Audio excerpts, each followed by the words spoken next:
po kailangan na yakapin natin ang mga kulay ng magnanakaw?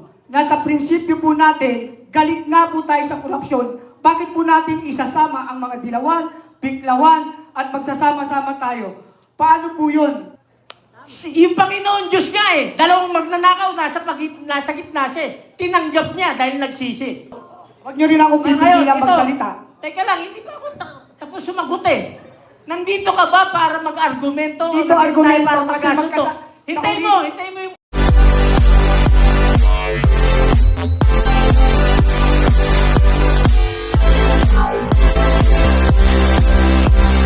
Organize nito. Ang tanong ko lang po, Captain Ray Valeros, tungkol dun sa sinabi niyo po kanina. Meron lang po akong pagkalito doon. Sa sinabi niyo po na non-partisan at ang lahat ay open, yayakapin natin. Kahit pink, kahit dilaw, kahit sino pa man, dahil nga ayon sa inyo, sabi niyo po, is non-partisan. Parang nakakalito po yun kasi paano po natin yayakapin ang mga magnanakaw? Paano po natin yayakapin sila na sinasabi nyo walang kulay-kulay, pero yung mga kulay nila ay kulay ng magnanakaw? Ito po ay nagbibigay ng kalituhan sa isang katulad ko na leader na naikipaglaban. Dahil ako po ay naniniwala Brother, yung tanong. Hindi, pinapaliwanag ko po. We are one in principle. We win in this fight for one principle. Dapat po magkaroon po tayo ng isang prinsipyo. Ang tanong ko po, bakit po kailangan na yakapin natin ang mga kulay ng magnanakaw? Nasa prinsipyo po natin, galit nga po tayo sa korupsyon, bakit po natin isasama ang mga dilawan, biklawan, at magsasama-sama tayo? Paano po yun? Parang nakakalito po yun dahil ako po ay may mga tao at nagtitiwala bilang isa din na po akong leader.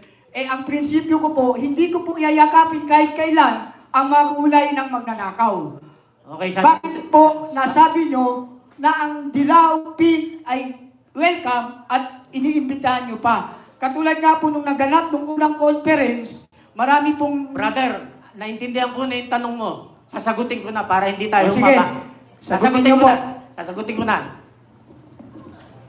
Una, kung nakikinig ka kanina, sinabi ko, ang United People's Initiative ay nabuo nakasama lahat ng kulay. Binuo ito ni General Romy Pukis. Bago ko magpatuloy, ito intindihin mo. Ang niyayakap natin na sinasabi nating ibang kulay, yung nakakita na ng tama na pinapakipaglaban natin. Alam nga naman, tanggihan natin sila. Yung Panginoon Diyos nga dalawang magnanakaw, nasa gitna siya. Tinanggap niya dahil nagsisi. Alam nga naman yung nagsisising dilawan, pinklawan, hindi natin tatanggapin. Tatanggapin natin siya. Dahil ang gusto natin ay pagkakaisa. Brother, ayoko ng argumento sa'yo. Hindi argumento ito pagliliwanag. Pinagbigyan kitang magtanong, hayaan mo akong sumagot. Huwag nyo rin ako pipigilan magsalita. Teka lang, hindi pa ako tapos sumagot Nandito ka ba para mag-argumento? Dito argumento kasi Hintayin mo yung... Umupo ka, pinakinggan kita Umupo ka, pinakinggan kita. Dito debate, nililiwanag ko. Ikaw, ugali mo, kahit sa amporong ganyan ka, kilala kita Kilala kita, sinasabi mo may tao ka, wala ka naman tao. Gusto mo ilabas ko? Diretso tayong mag-usap, Perdi. Kung titirahin mo yung UPI rito, ang tinitira mo yung mga generals na nag-organize ng UPI, hindi ako. Okay. Sasagutin ko ng malalim ang tanong mo. Yan rin ang tanong sa akin ng mainstream media kanina. Yun rin. Same question ang tanong sa akin. Ang sagot ko ganito. Ulitin ko yung sagot ko sa mainstream media.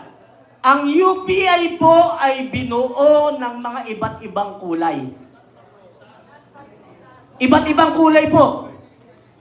Kaya niyayakap natin lahat. Niyayakap natin yung mga dilawan pinklawan na nakakakita na nung pinapakipaglaban natin. Alam nga naman, tanggihan natin sila. Siyempre, yayakapin natin sila. Sino ba tayo para tanggihan sila? Sila nakikipaglaban ng tama.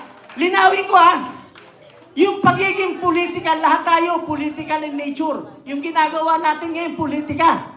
Yung sinasabi natin na partisan, namimili tayo kung sino yung kakampihan natin na parte, na grupo. Yun po. Ang sinasabi natin ngayon, may sumama sa atin na dating nasa kabila. Alam na naman, tanggihan natin yun.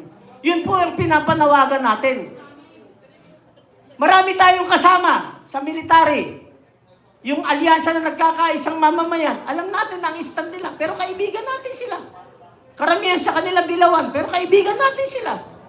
Kailangan ba yung partido pagmula natin ng pag-aaway o kailangan yung partido gawin natin dahilan para magkasundo tayo?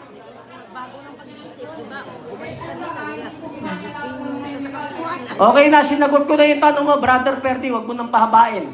Tapos na. Kung gusto mo magtanong, bibigyan kita ng mainstream media dyan, social media, doon ka magtanong. Sinagot ko na yung tanong mo. Tama na. Okay, andito ba ngayon si Kuya Eric Celis? Wala. Okay, may isip mo ba tayo ditong retirees? Para mapabigyan natin magsalita. Kung wala na, tayo po ay hanggang alas 12 lang rito. At ang gagawin natin next step, nakikita niyo po yung blankong mga tarpaulin natin. Lahat po na nandito, pwedeng isulat nyo yung pangalan nyo at pumirma kayo dyan. Ang event na po ito, ulitin ko bakit tayo nanawagan sa lahat ng partido, lahat ng kulay? Ang binibigyan natin parangal, 18 Marines, 20 kasama si Sergeant Godesa at si Colonel Odi Munggaw, na nandito yung anak. So sila ang binibigyan natin ng parangal. Sa parangal ba may pipiliin tayo? Hali kayo, bibigyan natin ng parangal. Alam ka naman may pumapasok dyan dilawan na gusto rin bigyan ng parangal sila. Sasabihin natin, ayaw namin sa inyo, dilawan kayo eh. Walang pinipiling kulay ang parangal na gusto nating ibigay sa ating mga kababayang Pilipino. So dalawang party po tayo, isa dito at saka doon. Isulat po ninyo ang pangalan ninyo. Isulat ninyo at pirmahan ninyo. Yan ay pagpapatunay na sumusuporta tayo sa ating 90 plus na Noble Marines. 90 po sila mahigit. Yun ang sinusuportahan natin. At may lalabas pa pong 12, sunod-sunod po yan. Magandang tanghali po sa ating lahat.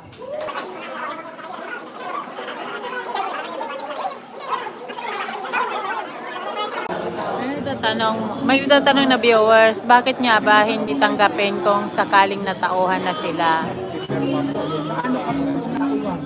Marami nagpapanggap na nakauwan na, pero pagdating sa loob, kumukuha lang ng informasyon at ibinabalibag sa administrasyon. Masyadong unfair yan. Tayo nga, naninindigan, hindi tayo pumupunta sa kanila. Bakit? Meron tayong isang prinsipyo ng katotohanan, prinsipyo ng paninindigan, at prinsipyo ng katapatan. Ngayon, yung sinasabi nilang na nagising na, paano mo mapapatunayan na sila'y nagising na? Sila ba may pinirmahan na memorandum of agreement na sila ay tumalikod na? Nag-under oath ba sila para masabi natin na sila yakapin na natin? Wala lahat yan. Pwedeng magpanggap ang mga yan at kumuha ng impormasyon sa atin at ibisto sa kabilang linya. Nakuha niyo ang ibig ko sabihin? Walang masama sana kung yan ay napag-usapan na pagmimitingan at nagkaroon sila ng memorandum of agreement na sila ay tunay na nagising na at niyayakap na nila ang prinsipyo ng Duterte dahil ang Duterte ay para sa mga bayan at para sa mamayan na naghihirap na mamayan Pilipino. Napaka-unfair kasi na kung tutusin, paano mo mayayakap ang isang tao na wala namang ang assurance na talaga sila nagbago, na sila nagising na sa katotohanan. Paano? Ako, kahit silipin nyo ang Facebook ko, meron akong withdrawal of support officially. I-delete ko. Sila ba may ganun? Paano nila mapapatunayan sa akin na sila ay mga nagising na sa katotohanan? Pwede silang magpanggap. Pwede nilang sabihin, nagising na ako, nagbago na ako, gusto ko sa inyo. Pero hindi mo alam, yung pala, nakatanggap ng isang maleta para lang magkuha ng impormasyon sa mga totoong tao na lumalaban at nanindigan para sa katotohanan at kawakasan ang matinding nakawan dito sa ating gobyerno. Paano natin mapapatunayan na? Maraming salamat. Madaling sabihin na sila'y nagising na. Pero ano ang katibayan natin? What is our assurance that they are for dead na ang nakawan? Kaya patunayan yan. Kaya ako naninindigan. Lahat tayo magtatagumpay kung tayo mayroong isang prinsipyo ng katotohanan. Tanggapin lang po pero kailangan bantayan. Paano mo mababantayan Kasi yun? po bilang kailangan ng marami tayo para sa katarungan, sabi ni Christopher. Ma'am, March 11 pa may nagaganap na rally Meron silang kasama pipirmahan na sila ay talagang naniwala na sa prinsipyo ng mga Duterte. Yan ang aking panindigan. Thank you. Awan nyo yung mga condition nyo. Thank you, sir. Thank you, sir.